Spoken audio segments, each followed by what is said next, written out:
Sorry for that interruption. Our iPad fell, as you can see in the video. Right. Something was just going on. Continue. Right. Harvard, College of Harvard. It is one of the two oldest schools in the world. The school's history has influenced the whole world. Like, you can go anywhere in the world and people will know what Harvard is. It's a very, very popular and big school. It has become one of the most prestigious Ivy League schools in the whole world. Their first names were New College, or the College at Newtown. For example, to explain a little bit more how Smitty said it, everybody knows about it. My sister, she's 10. She knows what Harvard is. She wants to go there. So, I mean, it just goes to show how prestigious it is and how many people know about it.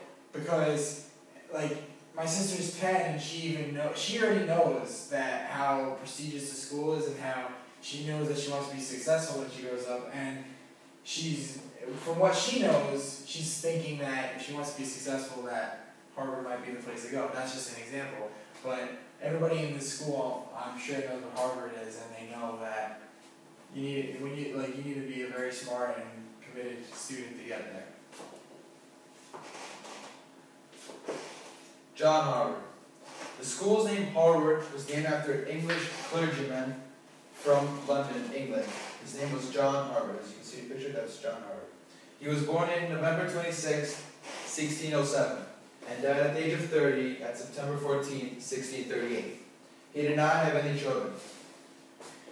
His occupation was a pastor. Now, for those of you who don't know what a pastor is the closest thing to a pastor that everybody here would know is Father Klotz. They are a religious, head, I guess, in the Christian religion, and they preach just like Father Klotz does, but they're at a different rank than Father Klotz is. So the reason the school was named after Harvard and after this man was because he gave up and donated half of his monetary estate, which was about 780 pounds, and about 320 volumes of his educational books from his scholar library. See, now that's a lot. 780 pounds of British money is a lot of money, and he donated that. And he gave about 320 volumes of his educational books to the school. So that's which also shows how much of an educated man he was. He had a 320 volume, he had 320 books of his that he could donate to his school. And anyone who has 320 books has to be educated, because most likely they have read a majority of them. And since he only donated 320, I guarantee you he had more books, and which means that the number was over 320. He had his own scholar library. That just proved it. Okay. The political way that the Puritans influenced the colony started with religion and beliefs. Document F, Roger Williams wrote, A Plea for Religious Liberty. That talked about soul liberty. It was a belief that if you followed the religion that you wanted to, you were also going to have to accept the consequences that came with that religion. Which also brought you to the freedom of worship part, because if in soul liberty, they believed that if you wanted to follow whatever religion it was, that you, like I said, would have to face the consequences. So therefore, that led to freedom of worship. Then we go to the Quakers, and they were looking for their inner light, and they wanted women's rights and no slavery. That's what they wanted when they came over. As soon as they came over and started to express that, Puritans totally shot that down, and they said no.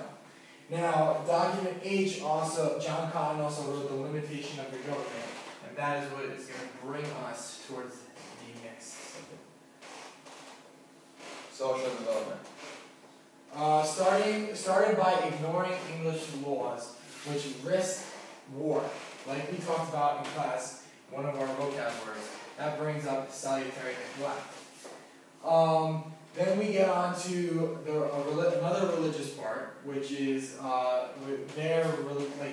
the religion was a strong and important part of the social development, because if you think about it, socially means like people. You think of social, you think of people, you think of someone who is very sociable, and that means he is like friends with a lot of people. So all those people that I talk about, that brings you to religion, and that's why it was a very strong and important part.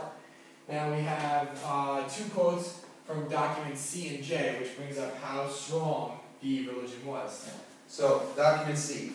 We bind ourselves to study and advancement of the gospel, in knowledge, truth, and peace, both in regard of those that are within or without, which is the church membership, not laying a stumbling block before any, no, not the Indians, whose good we desire to promote, promising also unto our best ability to teach all children and servants the knowledge of God, and of His will, that they may serve Him also. That was document C. Now, we brought up the fact that not only were the people who were in charge of the servants brought up in a religious way, so were the servants, and that's what brings us to religion and plantations and how they're tied together, because not only did they want their family and the people who related them to all believe in the same religion and how they influence it, but they also wanted the servants to believe in the same religion, because that's what they came over to do. Came over to purify everybody. Then John Winthrop, he wrote a model of Christian charity, and that was how we're all brothers and that we need to work together. John Winthrop, he believed in that everybody needed to work together, and that's how when they came over, they believed that they were going to flourish and how they were going to totally impact the colonies, which they did.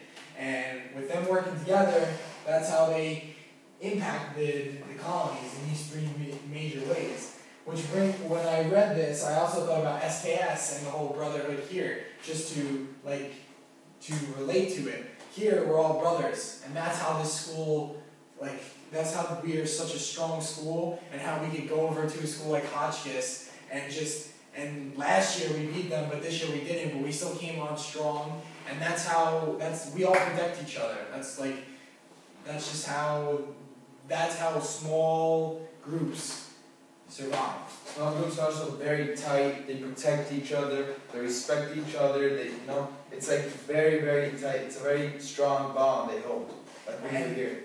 Another thing is the whole brotherhood is about war.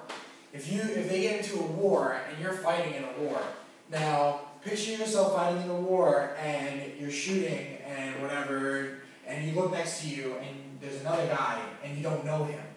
You're obviously still going to want to fight hard for the people